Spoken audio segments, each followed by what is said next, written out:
You've been in this championship a long time. Which is the best circuit that you've ever raced in?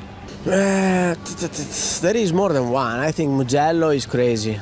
Mugello and Fight for the Victory, it was something I will never forget. And about the layout of the track, Malaysia for me is something crazy, something really good. Qatar is not a wonderful track, but I have been always competitive. So when you are competitive, everything changes. It's always nice. Everything changes. So you can imagine this year for me.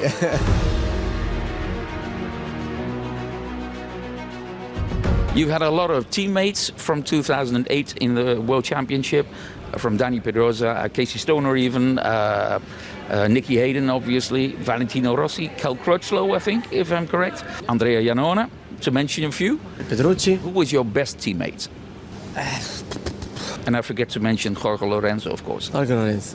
Why? There's no reason. Why you didn't say that? No, I was gonna ask who's your worst teammate. I don't want to say the name. I think there was a lot of nice things from a lot of teammates. Mm-hmm. A lot of negative because it's normal when you are against your teammates. It's difficult to be friends. But not of everyone. But I found a lot of nice things from a lot of teammates. What was the best bike that you ever rode? The best bike to ride is one thing. The best ride for you is always when you make the best result. It's different because the best result you are doing when the mix between you and the bike is good compared to the competitor. This doesn't mean it's the best bike you rode. But 2018, it was the best year, the best feeling I can get with the bike. I did some crazy race. When I have a good feeling and I decide to make something different, I was able to do. I mean, this is a bit unusual. It's not easy to wake up a Sunday and say, okay, today will be my day. And that to me was wow, yeah, was a bit unusual and so nice.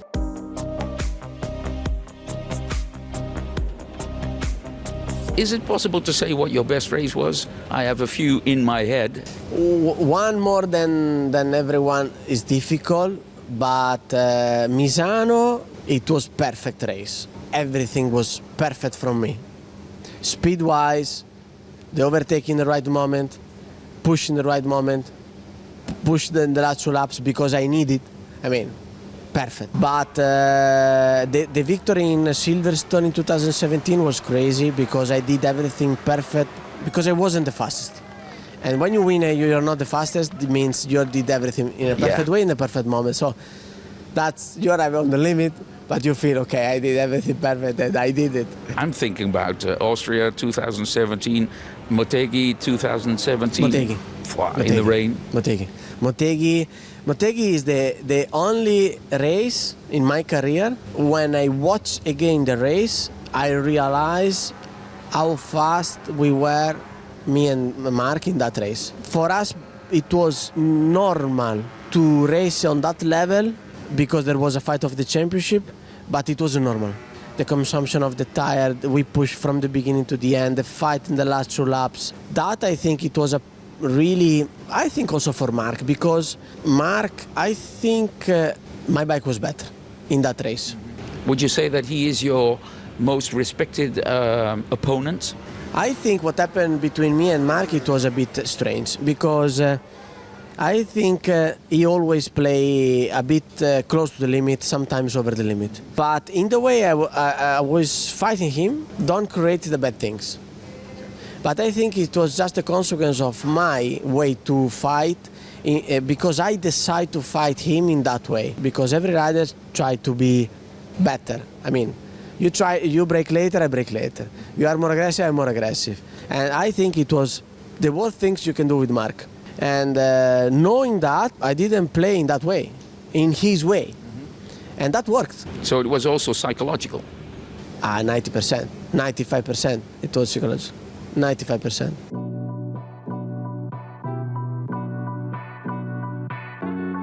What is the biggest misconception about Andrea Dovizioso? Something that people think which is completely untrue? It's difficult to answer, but also because I realize I answer it in this way. It's impossible to show the reality to everyone.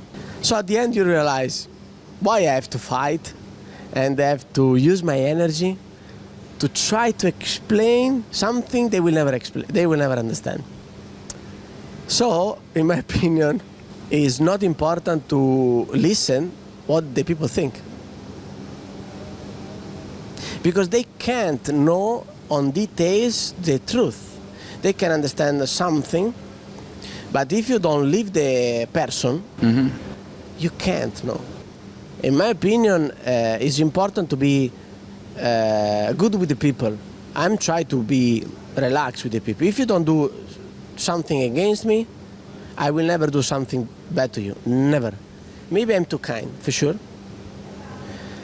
So after that, I don't care about anything. So if the people think in a bad way about you, whatever. Really is not important. Thank you, Dovi.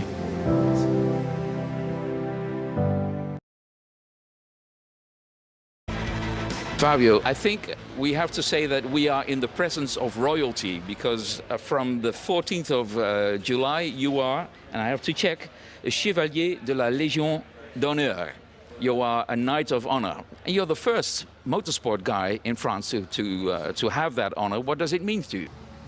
Yeah, it means a lot because it's a special award for French, not even athlete, but a French to have this kind of award, and actually was nice because I was in holiday and I got this letter from from the president, and it's super special. I mean, I achieved my dream, but also having that award from France is something super special.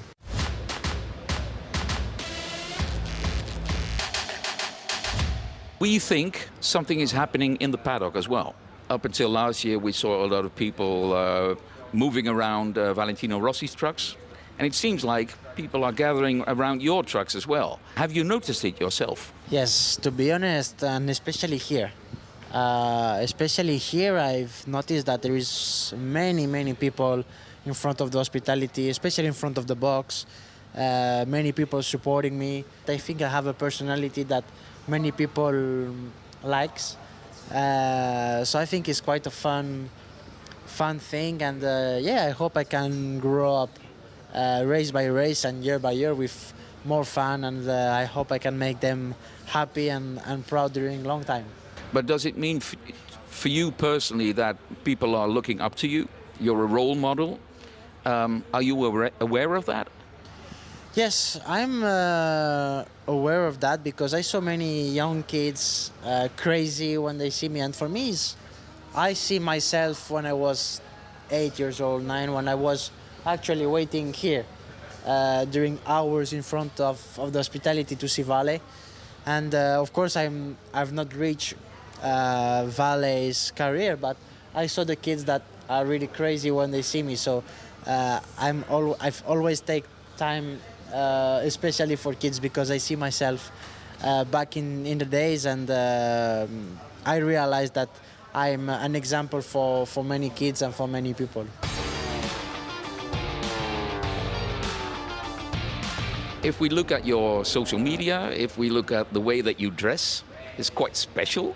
Is that also a way of expressing yourself and maybe saying, okay, you can be whoever you want to be? I'm myself, if I want to wear a pink shirt with pink short with pink shoes, I will wear it, and I wear it at home, and I feel I want to be myself. I want to be different, and especially on how I dress, many people laugh about it, but it's my personality, and they love, but they talk about me.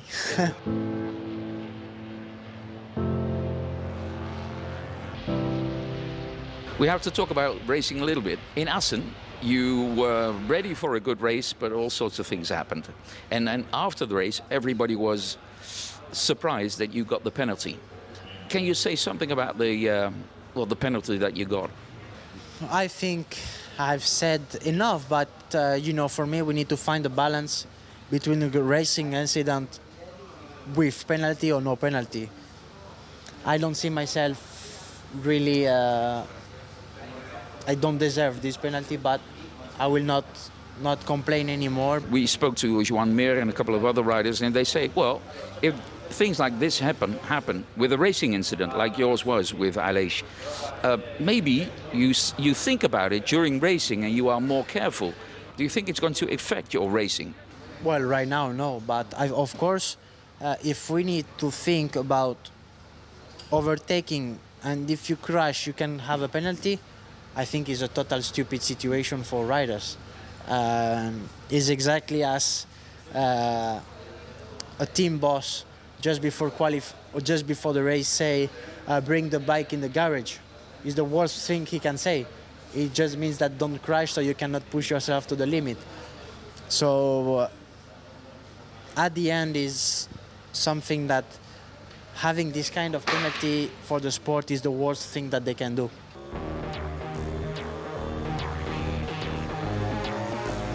Now you have a special relationship with the guy who's second in the championship. You're almost neighbors. I think his kids call you uncle, I think. No, not yet. Right, not yet. Not yet. You're getting there. But how is it to have, well, let's say a friend as your most fierce competitor? I think it's special because on the track, it can be my dad, it can be my mom, my brother. On the track, if I have to go on the last corner, last lap, I will go for it. But also, it's something that is not bad, to have a relation in between, Of course, we are not best friends, but I think to have a conversation together is great, and I think that is also good. There is no reason we fight during a normal day or after practice. And do you think this fight is going to last the rest of the season? Yes.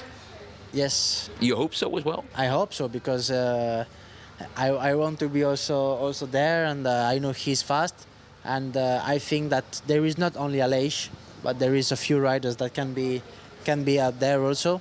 So of course I hope the fight stays until the last race. I hope one less before maybe, but I think it's going to be a nice second part of the season. Okay, thank you very much, Fabio. Thank you. Thank you.